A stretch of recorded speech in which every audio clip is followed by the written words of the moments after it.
Us today. Listen, we are just so excited. We wanted to take some time to just share with you a little bit about Women with Grit. What is the story behind it? How do we get started with it? You know, I've got partner in crime here, Lee Moulette. Hey, what's going on? And I'm Sherelle Lands, and we're just so excited about this concept called Women with Grit, where we interview just exceptional women within the community and around the world who are doing phenomenal things. So how do we get started with this concept, Lee? Well, I think ultimately it was a reaction to COVID. We were literally working on a different concept that involved women and really helping women have the opportunities to progress in their careers, and we're really putting something together to do that. And we had all these people lined up to interview and to get information from, and COVID happened. And so. That changed life for everyone. It did, and so for us, we were talking one day, and so we were talking about what we're doing, and I said, I'm thinking about doing this podcast, and I'm thinking about doing this, and you said, okay, let's do it. And so Women with Grit came like there it is. Big on execution, we make it happen. Yes, so it's been exciting. Yes, it has. We've had just phenomenal guests even over the last year, and looking forward to all that's coming ahead. So how can they reach us? They can reach us on YouTube, Exceptional Women with Grit. You can subscribe to our page. You can check out our Facebook page, Women with Grit, or you can go to our website, womenwithgrit.com. That's it. And the best way to catch us is Tuesdays at 7 p.m. Central Time, when Sherelle and I are live with our guests. And literally, I think the most exciting thing for me is what we talked about. We wanted to have a program that addressed that brought in women from around the world. So that's our globe here. We literally interview people in Bogota, Colombia, over in London, and then all over the United States as well. So that's been exciting. That's one of the benefits of COVID. Everybody's used to this virtual world, and nobody feels like they have to fly in to be live in the studio. That's right. So hopefully you will join us live or catch the replay, right? The replays, that's right. We have a bunch of replays, and I mean, if I were you, I would binge listen. People binge watch on Netflix, binge listen and watch Women with Grit. There have been some phenomenal interviews and some phenomenal tips that will help anyone. We have men and women that watch. That's right. And I think the tips that you get, the things that you learn from these women that are our guests will help anyone advance their careers, advance their lives, and just really live a full life and a happy life. And I think that's exciting. Yes, I would agree 100%. So if you're interested, definitely join us, follow us, engage with us, like us, share it, all of those things. And if you know a phenomenal woman or a woman with grit that you would recommend being on the show, be sure that you write us on any one of those forums, and a member of our team will get back to you. Yes. And don't forget, if you have a product or service, a company that you want to promote or a cause, give us a shout. We're happy to do that. There is a cost. But it's not much, not yet. So you better get in while it's cheap. That's right. That's right. Well, thank you. And so far, we'll see you online. Talk to you later. Peace. Bye. Well, good evening, everyone. Hello to you all. Thank you so much for taking the time out of your busy schedule to join us on Women with Grit, where we interview just amazing women around the world who are doing phenomenal and dynamic things. You all know the kind of guests that we bring on the stage. They are nothing but just world changers and trailblazers. And guess what? Tonight, you're in for another treat, right? As we close out December, because we've got Kelly coming on in just a moment. So go ahead and grab your favorite beverage of choice. Tell your friends that we are on, and you guys know how we love engagement. So be sure to engage with us in the chat function. We want to know what city, state, or even country you are joining in from. If you know, over the last several weeks, we thank you so much that this platform has definitely gained traction around the world. We had people from South Korea and Brazil and Colombia and out in the Virgin Islands also joining. So let us know who is here this evening. Hey, Sharonda. So especially so we can say hello to you. And you guys know we love to give things away. So be sure to grab your favorite beverage of choice, grab a seat. We are in for a wonderful treat this evening. Now, as you know, Lee is not here tonight, but if you guys have been following us, You know that he definitely wishes he could be here. He has an all-star senior that is just dominating out there. So we want to wish him all the best as well. But he'll be joining us in the chat function. So know that I'm not flying solo. All right. So go ahead and grab that again. Leave your city, state where you guys are joining in from. And give me one word. You guys know how I am. How are you feeling today? We're starting the week out. December is already in play, and the year we're already more than halfway through, right? We've only got a couple more weeks left before the end of the year. Holidays are right around the corner. So drop how are you feeling? Leave one word in the chat function and go ahead and engage with us. We're super excited to have you on today. So before I move any further, I want to make sure that we take a moment to thank our sponsors. So tonight we have again Lisa at MJC Insurance. And she can be reached at 615-873-1988 or Lisa at mjcins.com, where they will shop over 30 companies to get you the right homeowners, auto, as well as workers' comp.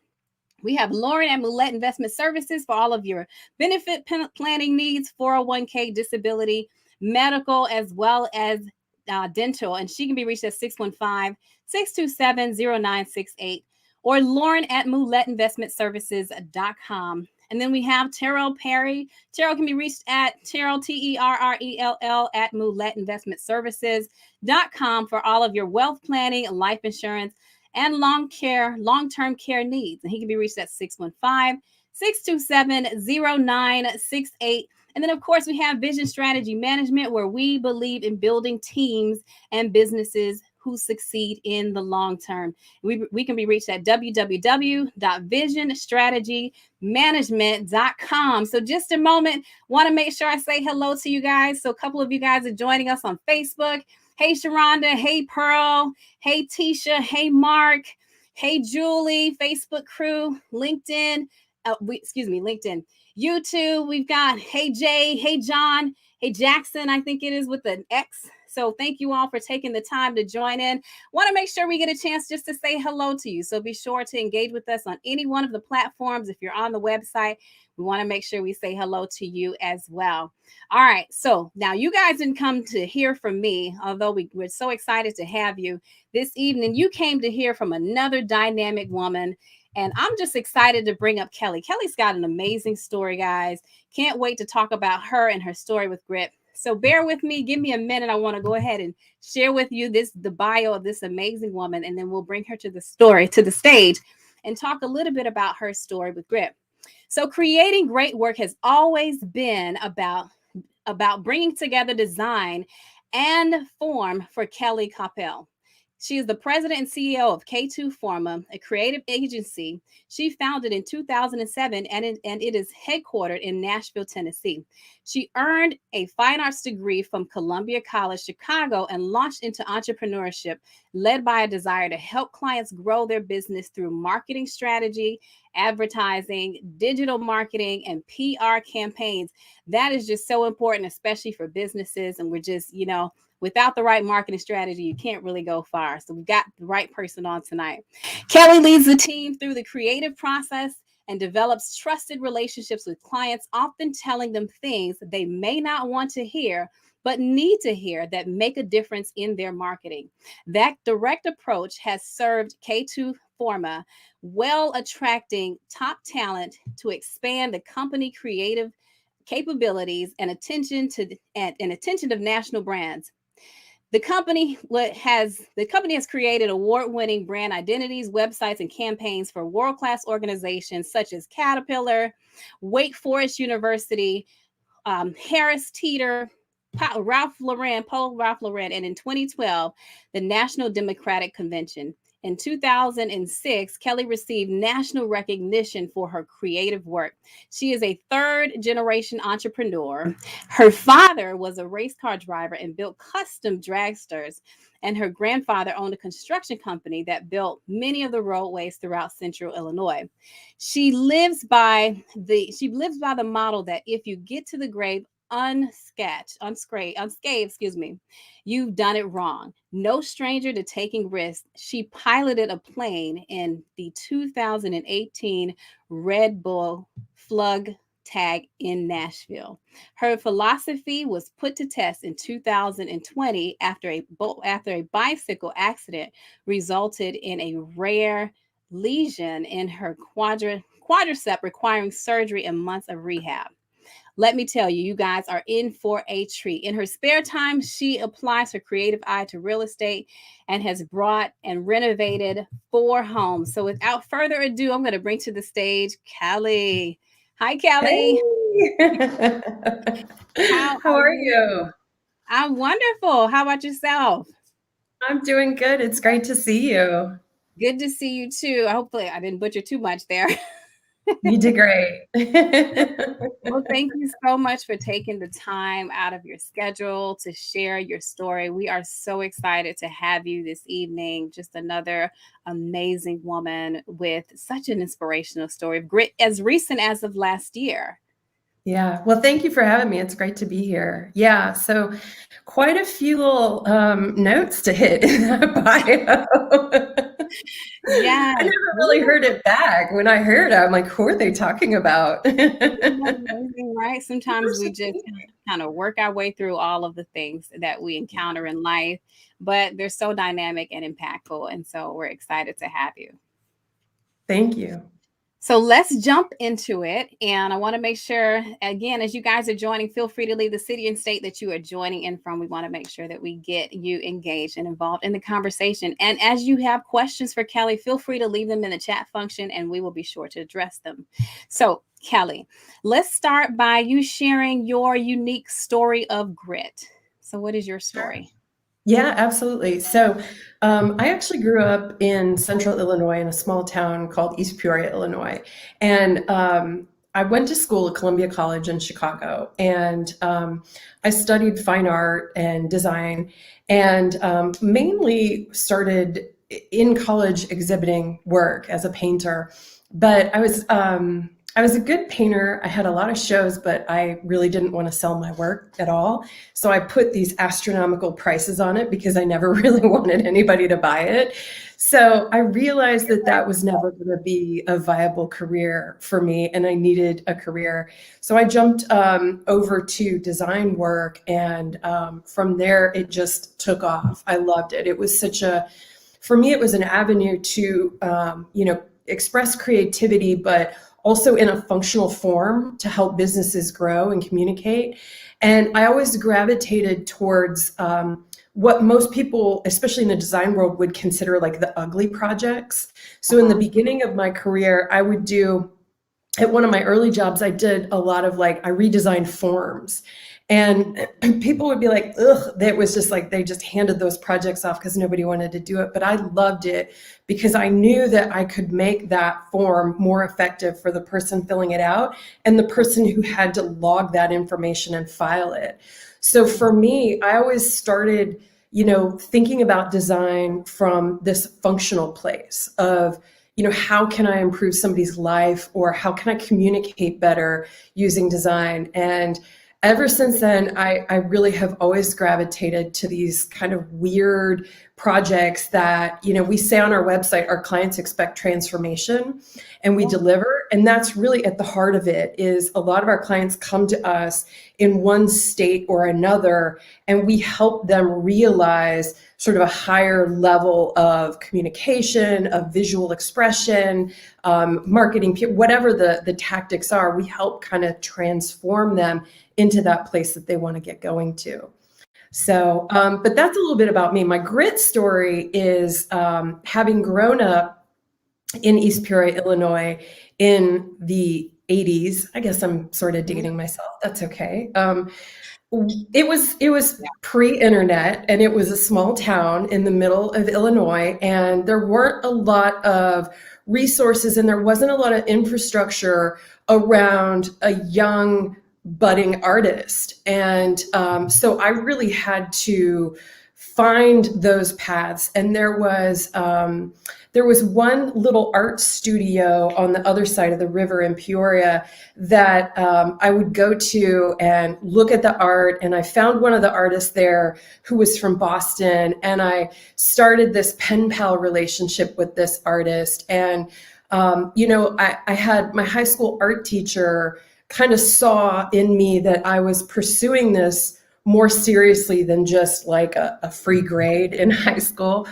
And so I had to find those avenues and really push them to get out of this idea of, hey, you get a certain kind of job at a certain kind of place. Because when I grew up and in the town I grew up, the idea that you became an artist was just not practical. Like, how does that work? How do you become an artist? So the grit story really started as far back as, high school, when I really realized this is what I want to do. And I had to go out and get it and find it and work for it, because there was no infrastructure in place to help me find that myself. I find it interesting that you say that, because one of the things that is interesting is that when you look at just the arts in general, they're being removed from communities, they're being removed from schools. And to your point, it's more challenging to find avenues that actually support it. And the fact that you've been able to navigate it, and I like the fact that you said you took on the ugly projects, but you found the purpose in that, which was that through those projects, you've been able to improve people's lives, and you've been able to find the value in that. So tell me a little bit about like your inspiration to even go into the design aspect, or the inspiration that you've had along the way in your journey. Sure. I think, inspiration, it just comes from everywhere, and it comes from everyone. I think everybody that you encounter has an impact on you, whether it's a teacher or a colleague, or even somebody who's just nice to you at the grocery store. That everybody has the power to have an impact on you. And for me, I think there's been several, throughout the years. Like I said, my high school art teacher, I think even my pen pal, it was cool to have a pen pal who was a professional artist.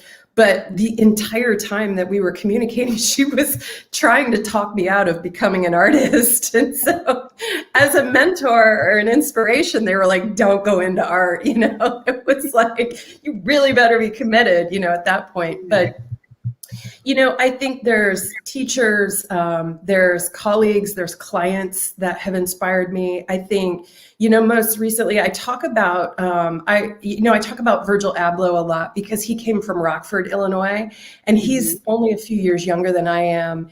And, I related to him in that same way, because I always said, how hard it is to be from Rockford, Illinois, and achieve what he's achieved.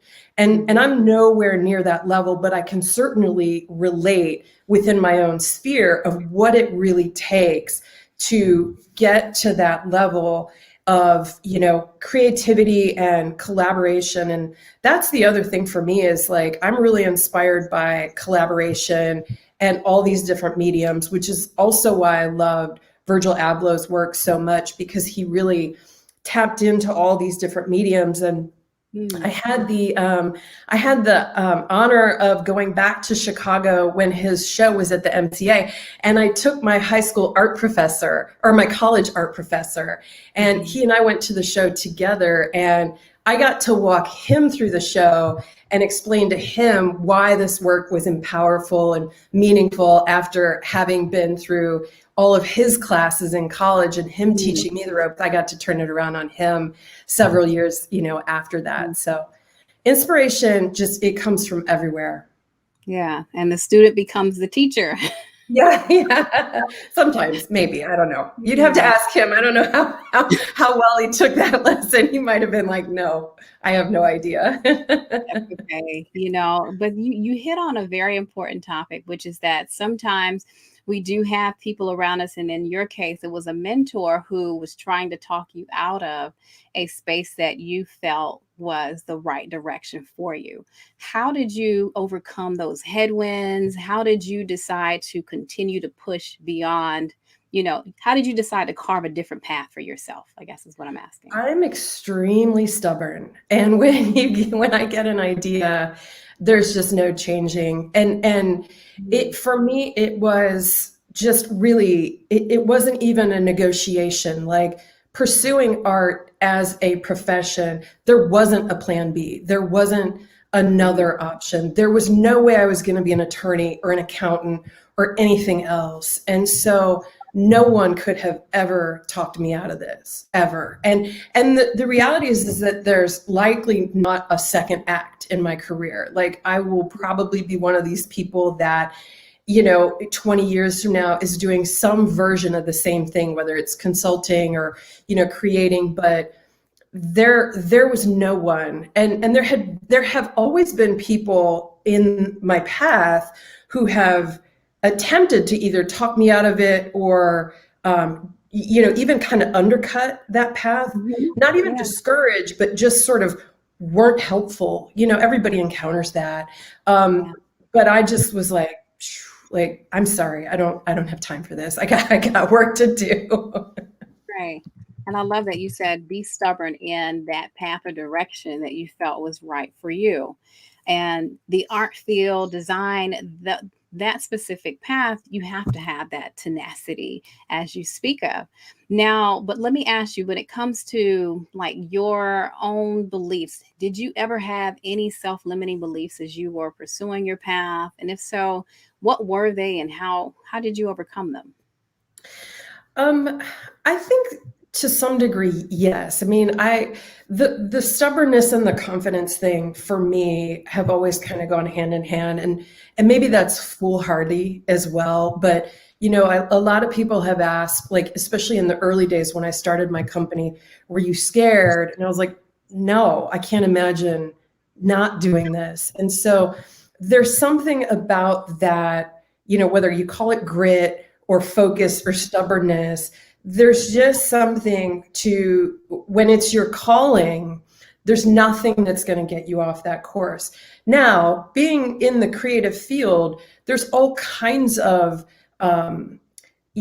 self sort of evaluation when you're looking at your work in the context of what's going on in the world or other people who you really like their work. You're like, oh, why doesn't my stuff look like that? There's always sort of, you have to always reconcile that. But, I was having this conversation with a young lady just last week who's an illustrator. And we were having this discussion between, there's kind of two camps in creative spaces. And she's an illustrator. And you can have your style or your aesthetic. And a lot of times in illustration, that's sort of the main kind of bread and butter is you have a look to your work. And that can be true in design as well. And I think for me, I kind of went the opposite direction. And there's a lot of people who do that don't really ascribe to one particular look or an aesthetic, but they can kind of be similar to like a chameleon. And we were having this kind of discussion. There's not a right or wrong answer, but the way I described it is, it's sort of like the choice to have a tattoo or not have a tattoo. There's nothing that I am committed to for the rest of my life that I want printed on my body. And that speaks to something deeper inside of me. Like I may love creating work or doing this kind of work right now, but I may gravitate towards something else a little bit down the road.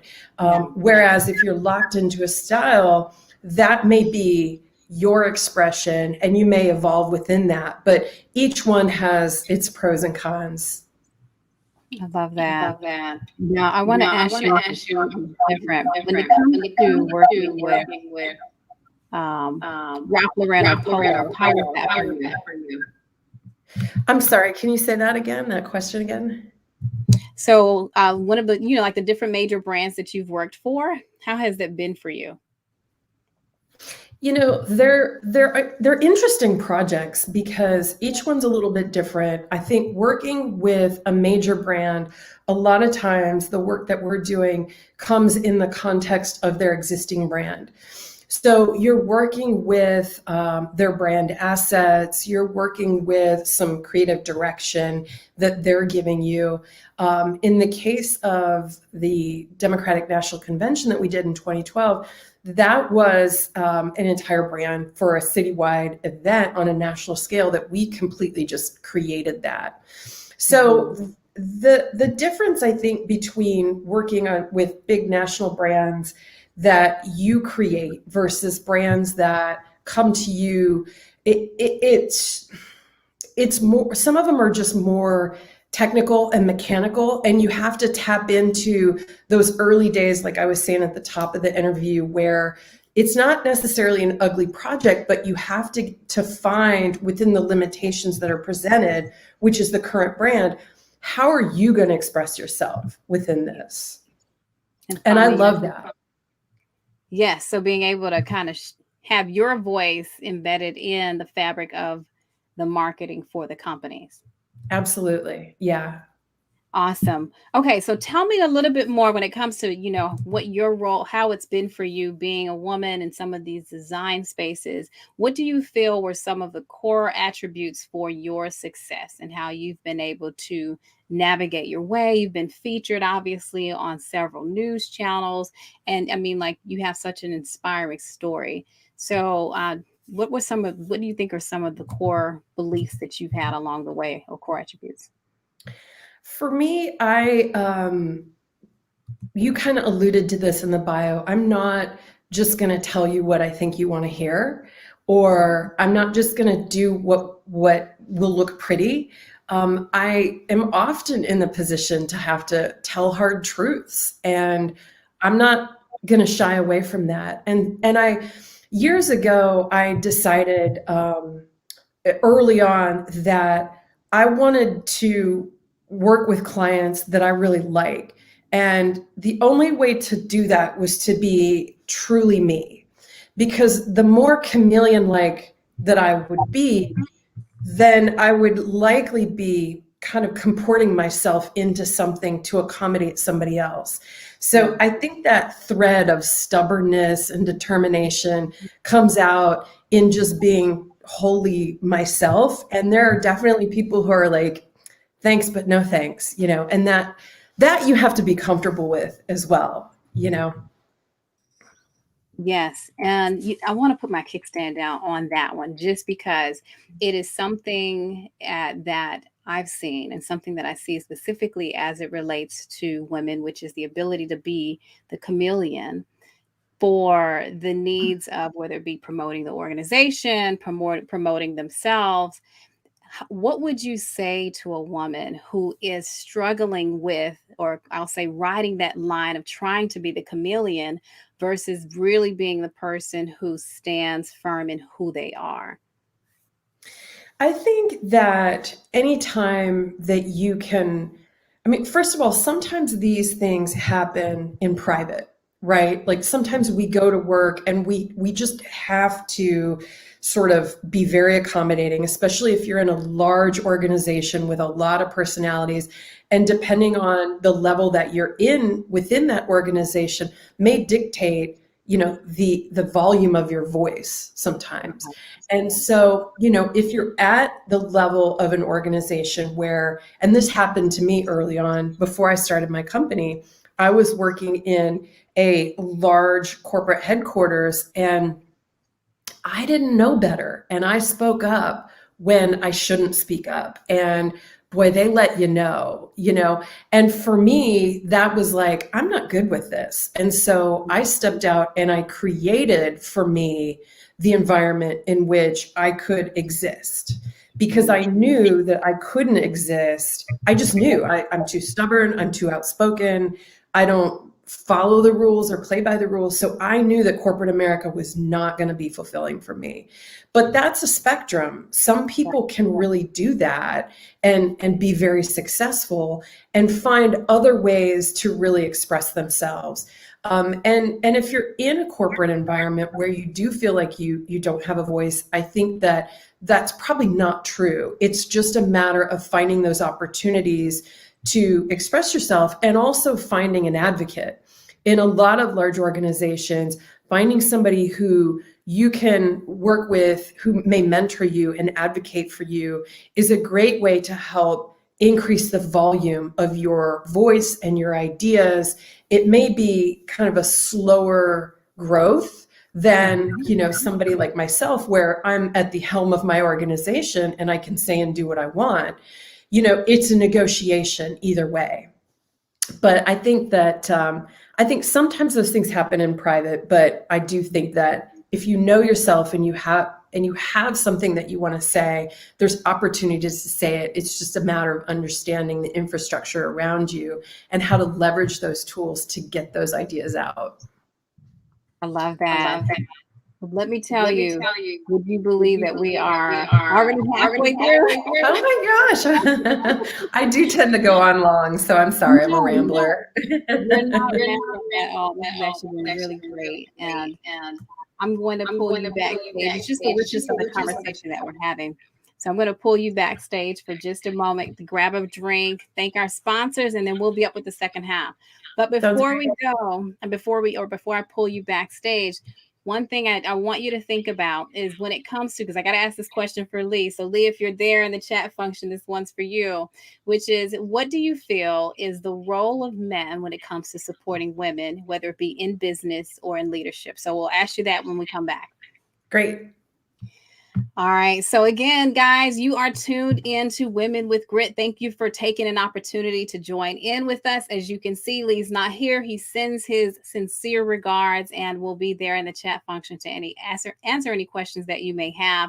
But thank you for joining in. Tonight, we have Kelly Koeppel, who is on stage with us this evening. And so we thank you for having her. We want to make sure that we thank our sponsors tonight. We have Lisa at MJC Insurance, and she can be reached at 615-873-1988 or Lisa at mjcins.com, where they will shop over 30 companies to get you the right homeowners, auto, as well as workers' comp. We have Lauren at Moulette Investment Services for all of your benefit planning needs, 401k, disability, medical, and dental. And guys, we've already beat this to the horse. You definitely don't want to be caught without any of those, especially in this season. And Lauren can be reached at 615-627-0968 or Lauren at MouletteInvestmentServices.com. And then we have Terrell Perry and Terrell at Moulette Investment Services for all of your wealth planning needs, your life insurance, long-term care, 615-627-0968. And then again, Vision Strategy Management, where we truly believe in helping your business thrive and grow. Guys, we've got so many free courses for you to actually be successful in business. There's no reason why you can't believe. We focus primarily on execution. So not only just the vision, but we are truly, truly committed in making sure to help you see it through from an execution perspective. So again, grab your favorite drink of choice. We want to know, where are you joining in from? So if you haven't said hello to me, please be sure to do so, because I want to make sure that we acknowledge you guys from all the platforms that you are on here. So be sure to do that. Let us know what city, state, or country you are joining in from. And then as we go into the holidays, just how are you feeling? Are you excited? Are you nervous? Are you anxious? Let's go ahead and check in and tap in. All right. So that's enough for me. Let me go ahead and bring back up our start of the hour. Hey, Kelly. Hi. I hope you had an opportunity to grab something to drink.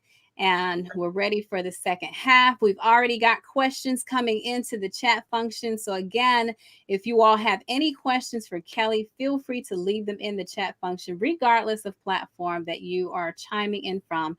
And we'll be sure to get those answered here. And if you're seeing this as a part of the replay, you can still ask questions, and we'll go ahead and make sure that she gets those when we come back. Okay. All right, Kelly. So let's talk a little bit about it. What do you feel is the role of men when it comes to supporting women in business or in the corporate landscape? That's such a great question. I've thought about that a lot. And, I think that having been in my own company for the last 15 years, my personal experience is different than a lot of other women. And I think that in the corporate environment, one of the things that really needs to change is certainly more women having a seat at the table, right? More women and more diversity overall. I mean, all of these voices come together to tell a complete story. And so if you have a room full of men or just white men or white men and women, you're not getting an entire perspective. And so I think that, the role of men in corporate environments, I think is certainly better, I think, than it has been even as far back as the 80s. I think that currently there's probably more opportunity to, if a man's in a leadership role, to advocate and create a mentorship opportunity, to bring them onto leadership roles within teams and certain projects, and making sure that the approach is truly collaborative, not just a kind of one-off, we'll throw her on the team because we need a woman. There's just a different perspective that women have in life. And if they're not sitting at the table, then you're missing. It's like a whole picture with a giant black square in the middle, and you just don't know what's behind that because you don't have everybody's perspective. So I think that, the role of men in business and in corporate environments is truly about collaboration, is about being intentional about bringing all voices to the table. Love that. And I'm really on the topic of that. You mentioned that your dad was a race car driver. So how was that, having a dad that's behind the helm of these cars? Did you ever ride with him? Oh God, no. He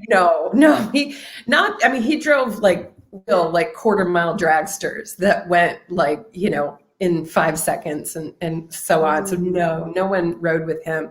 It was a life or death proposition, and he wasn't willing to risk his children's lives for the thrill. But with him and with my grandparents, what I saw was just a way of life. So with my father, he worked, when we were really young, he worked construction all day. He would come home at night. He would sit down at the dinner table. And after dinner, he would go down to the garage and he would work until 11 o'clock at night. Mm-hmm. And, our way of life growing up was just, to me, it was just so normal. We had a very open house, and people would just come in and just show up and come to the garage and hang out and talk to my dad and get their projects worked on. And so for me, it was just not strange to have all kinds of people from all walks of life that were just in our house, to the point where there was one time where I was upstairs in my bedroom and my mom was away at the grocery store. And I think my brother was at college by then. My dad was down in the garage doors are open. He's working, he's talking to people. And I come out of my bedroom and there's this guy sitting in our living room, and I didn't think anything of it. And I said, "Hey, how you doing?" And I went back to my bedroom. My mother comes home with groceries, and I hear her having a conversation with the guy. She comes in my room. She goes, "Who's this guy?" No one knew this man. He was lost and had wandered into the wrong house and spent probably 45 minutes sitting on our couch watching TV. And we were all like, it was just so normal. But with my grandfather, I saw my mother and my grandmother doing the bookkeeping and the accounting. And so each different business, whether it was my grandfather's company or my father's company, I just saw this way of life that entrepreneurism is truly kind of gets into everything. And I think that really shaped me in a lot of ways. Well, thank you. And I drive fast. Now you drive fast? I just drive fast in general. I love that. You actually answered Jermaine's question, which was, he said, what do you feel you've learned as an entrepreneur from the men in your life? So you've kind of touched on that. Okay, so Sharonda has a question, and she says, you have a lot of different avenues of business, but where is your greatest passion? I think the passion for me is in the creativity and the collaboration. Mm-hmm. And it comes out in the expression. It comes out in the photography work. It comes out in the design work. It comes out sometimes just in the client relationship work and helping them build a direction for their business. But if you peel back all those things, tactics, if you will, call it photography, all it comes down to is just this passion for creativity and collaboration, for ideas and shaping ideas with somebody. Love that. Awesome. Thank you. And thank you, Sharonda. Again, if you guys have any further questions, feel free to leave them in the chat function. So Gerald has a question for you. He says, what did the injury introduced in your bio teach you about yourself? Such a great question. So the injury that I suffered was basically, I sheared my quad in half, pretty much. I had an 11-inch tear that took the top of my quad and it was just hanging off my leg. And it required surgery and physical therapy to get back to kind of where I am today, which is today I'm still probably, it's been a year and I would say I'm probably 70%. I mean, I have good days and I have bad days. Yeah. But I learned a lot from that injury. It was probably one of the first times in my adult life that I had truly a serious injury that really sidelined me. And I had never really experienced something like that that requires me to truly stop and pay attention to myself. I couldn't walk. I could go from the bedroom to the couch and that was it, and to the bathroom and that was it. And so, the process of going through the injury, the pain that I endured, and just the mental sort of, is this how I am now? Right? Like, what is the rest look like?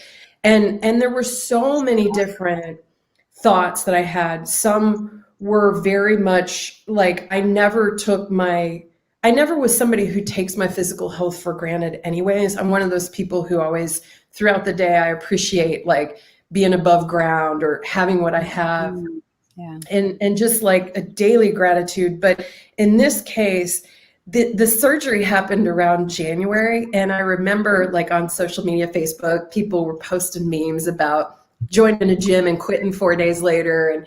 And I just kept kind of going through this experience of like, man, that is not going to be me. If given the opportunity, I want to completely go the other way. And so patience was another big one. I don't have a ton of patience, and learning through, even now, I just had a setback a couple weeks ago where I was at the gym doing squats with some weights and it felt like I tore it again.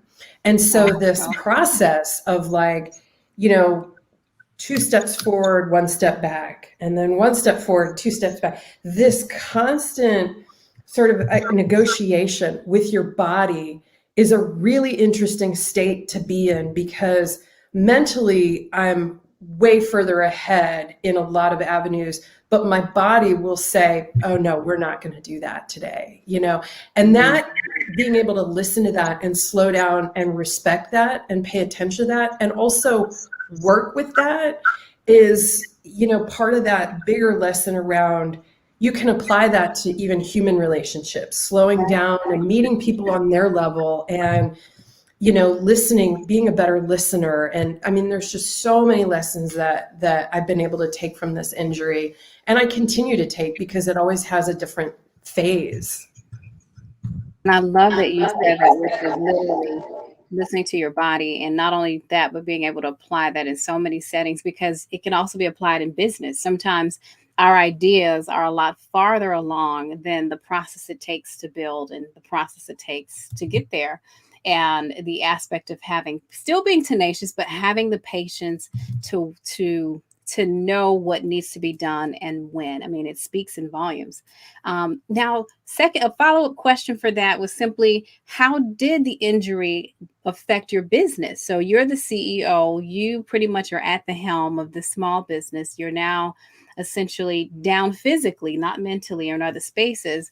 How did it affect your business at all? Yeah, that's such a great question. To be honest, I'm really fortunate because we have a really great team of, employees and colleagues. And then we also have a really great group of clients. And so, most of our clients have been with us for several years. Many of our team members have been with us for several years. So going into this, they knew already, what my personal brand is, which is just work hard and get it done. And so going into this, knowing like, hey, I'm going to need a week off for surgery. I'm not going to be able, it it was through the support of my colleagues and then the understanding of our clients that we were able to navigate this. And that's true even today. You know, we have one of our team members is going through some challenges with her family. And the first conversation we all have is, how do we support this person so that they don't have to make a hard decision? And so it was just my turn to be on the receiving end of that. And that was also really weird as the leader, to be in a position of like asking for help was extremely strange. I'm so glad you hit on that, because it was one of the things that was, at least in my mind, as like you said, the leader of an organization, and sometimes just in general, there's the perception of vulnerability being perceived as weakness. And in this case, I think that, especially like what you said, you were open and forthcoming with, hey, I've got this injury. And not only that, you gave people an opportunity to offer support through open communication.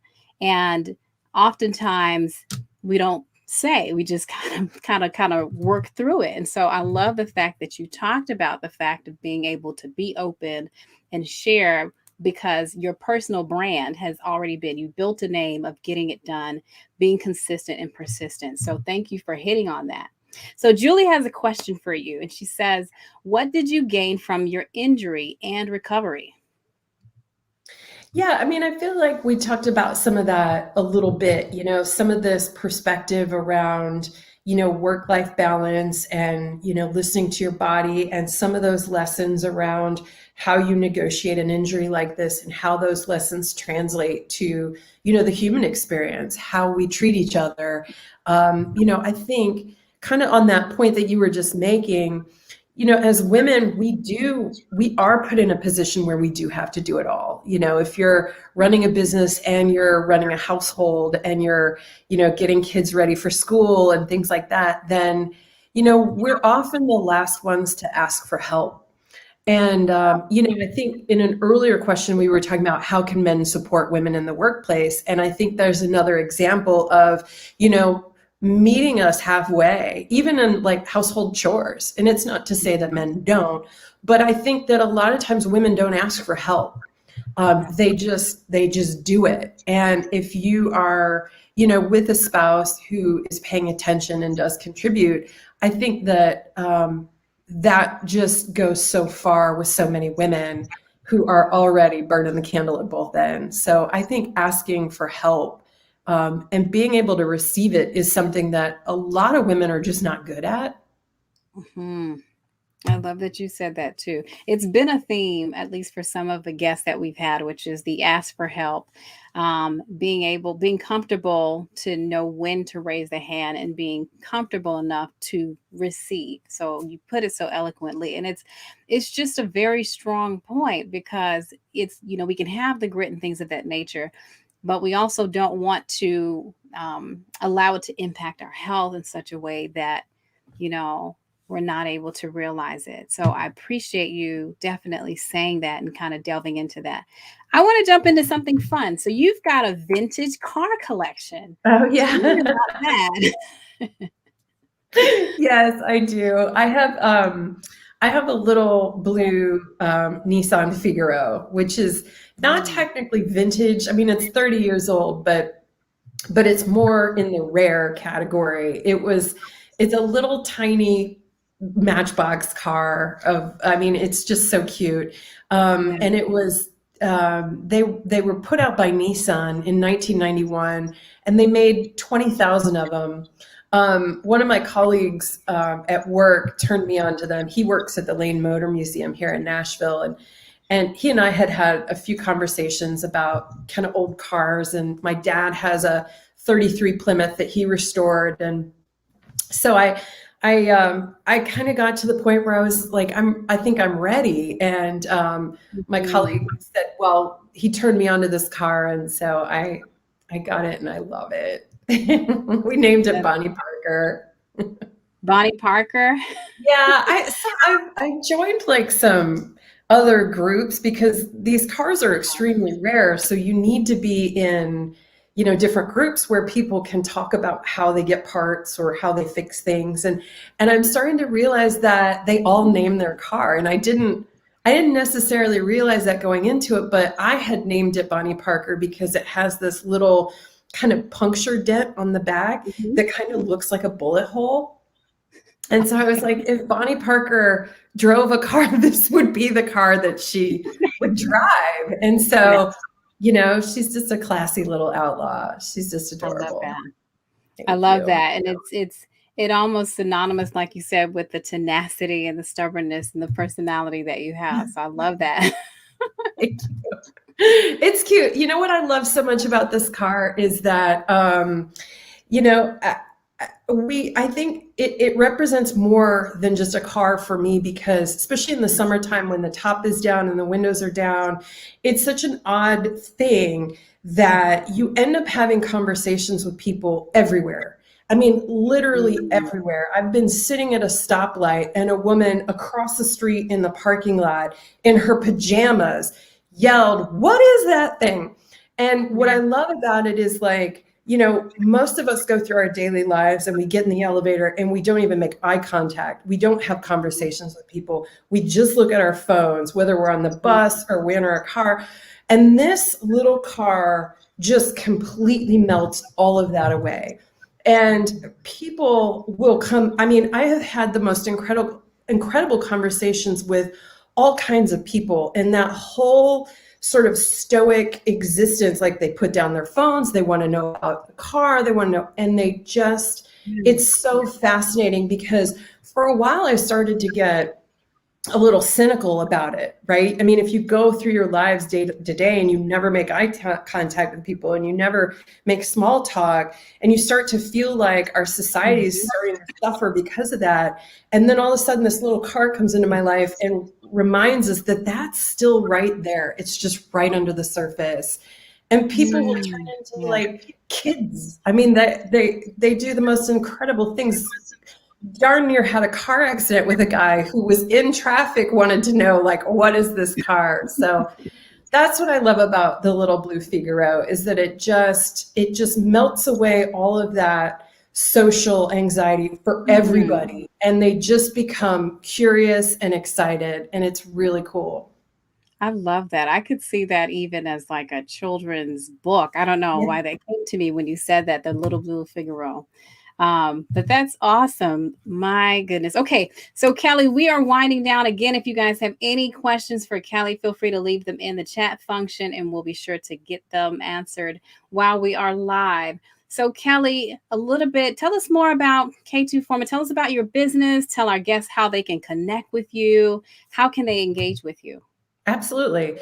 Well, we're online, k2forma.com. We have some case studies of our work on our website. As a matter of fact, that is, I've got a bunch of work backlogged that I haven't loaded onto the site, so my apologies. And then we use Instagram as kind of more of a portfolio. So our K2 Forma Instagram handle has a lot more just snapshots and things like that. After being around for so long, our portfolio was just getting huge. So we just simplified it to the visuals on Instagram and then case studies on the website. But, we do a lot of digital work now. I mean, it's ebbed and flowed over the years. And in the last 7 or 8 years or so, it's really kind of drifted into digital, web, social media, content creation, SEO, analytics. And so those are a lot of the projects that we're doing right now. High volume content creation, these big enterprise sites, custom site design that we're doing. A lot of the bigger sites we do are kind of entire business engines, where they're an entire sort of fully formed enterprise that exists in a website, and those are really interesting.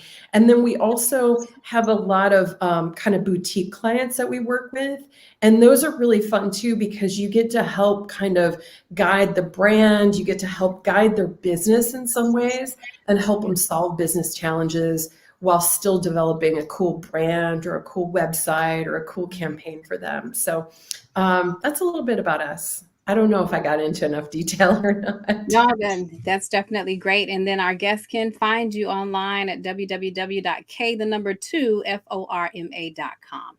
That's it. Awesome. Okay, Kelly. So because I want to make sure I give a recap of all of the key points that you've shared this evening, but do you have any nuggets, parting words that you would like to leave for our guests? Oh my gosh. Well, I'm pretty long-winded, so I think Take a your lot time. of those things You're that not, but we yeah. touched on are really true to kind of Yeah. the spirit, and you can apply them in a lot of different ways. I think having a voice, having a vision, and having the confidence to sort of express yourself are really important. And knowing the difference between like not having a voice and just not having the infrastructure around it. Those are two different things. You have a voice, you just have to find your way through the infrastructure, whether it's a corporate hierarchy or a small business or whatever it is, you have a voice, you just have to find your way around within the infrastructure. Awesome. And I love that you said that you have a voice, sometimes just finding your way around the infrastructure in it. Okay, so I want to give a quick recap to our guests. Again, guys, you are joining us with Kelly. She's been amazing, amazing tonight. So if you have any last minute questions, be sure to leave them in the chat function.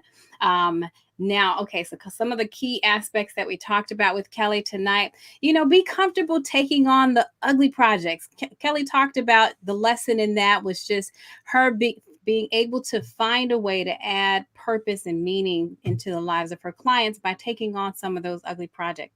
Sometimes it's taking on the ones that don't seem quite as sexy, if you will, so that you can continue to drive your legacy, your dreams forward. Inspiration comes from everywhere and everyone. So just be willing to keep your eyes open, your mind clear to receive inspiration along the way. Know that it's okay to be stubborn and determined, right? When you are on purpose and you are working towards your vision, your goal, sometimes regardless of what other people say, know what is true to yourself and hold fast to it. When it's your calling, there is nothing that will be able to take you off path or steer you away from where you need to go. Sometimes it's the ability to tell the hard truths, right? And those truths do truly set you free. Not only that, but they give you direction and they give you the ability to, in getting to quicker lessons learned earlier, right? So instead of having to learn them hard and taking them on a little bit longer later in life, then you can just simply learn them earlier. Be yourself and be comfortable being yourself wherever you are. Sometimes you have to create the environment where you can find your way through. So sometimes that may mean leaving where you are, identifying a different space, being able to navigate in such a way that you can still be your best self if the environment that you're in does not allow you to do so. Find the opportunity to express yourself, but also find an advocate that can help you share. We talk a lot about making sure that you have a mentor, a sponsor, a coach, and the appropriate network to be successful and thrive and be effective. So make sure that you have an advocate, someone who can raise a hand for you, someone who'll be willing to give you a chance. Healing is a process. So take the time to be patient with yourself when it comes to healing. Also, be comfortable recognizing when you need to slow down and listen.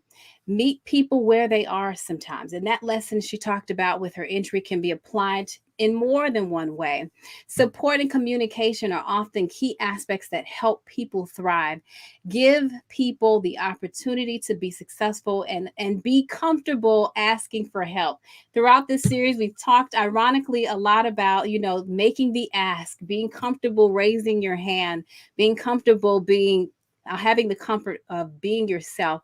And then lastly, she said, have a voice of vision and confidence. And those things can truly lead you to driving the right level of success that then leads to significance in your life. And then recognize that your voice and the infrastructure are not one and the same. And just because the infrastructure might not be supportive of your voice, it doesn't diminish the fact that you have one. So be comfortable speaking and also be comfortable identifying the fact that the infrastructure just may need to change. So Kelly, this has been phenomenal. You have been amazing. Go ahead. I'm sorry. I wanted to add one more footnote to all that, and that is don't lose track of a sense of play or a sense of fun. Anybody who's a master at their craft can let all that discipline go and just have fun with it. And you excel so much more when you allow play to be part of your everyday experience. I love that. Allow play to be part of your everyday experience. Okay, I want to make sure I get this one last question in before we go, and then we'll wrap. So thank you so much again, Kelly. Sharonda wanted to know, do you have any openings for employment, and how do you offer growth in your business? So we sort of do, we sort of don't. Our group is extremely technical. We're almost kind of like engineers at this point. We have copywriters that we are always looking for, people who can write really good content. Designers, we're always looking for creativity, people who can bring a new visual perspective to the organization. And usually the best way is just to email me. And if there's not, I hang on to everything. And I'm really known for, like, if it's not immediate, if it's a year later, I may come back to you and say, hey, you know, this opportunity just came up. We're growing right now. Is this something that you're still interested in doing? So just know that if you send me something, a resume or a portfolio, I don't ever delete them. I hold on to them, and I'm always looking back when we're growing at, like, man, this person could be really great for this opportunity. Let me reach out to them. Awesome. Well, hopefully that answers your questions, Sharonda. Kelly, you have been fantastic and awesome. Thank you so very much for your time, and thank you for sharing your unique story of grit. Thank you so much for having me. This was a lot of fun. Yes, it was definitely great. Okay, guys. So if you have any last questions and you weren't able to get them in, feel free to still send them in the comment function, and we will be sure to channel them over to Kelly at a later time. Again, we'll be back next week, same time, same place, with another amazing woman with grit. Have an amazing night. Take care. Bye now. Bye.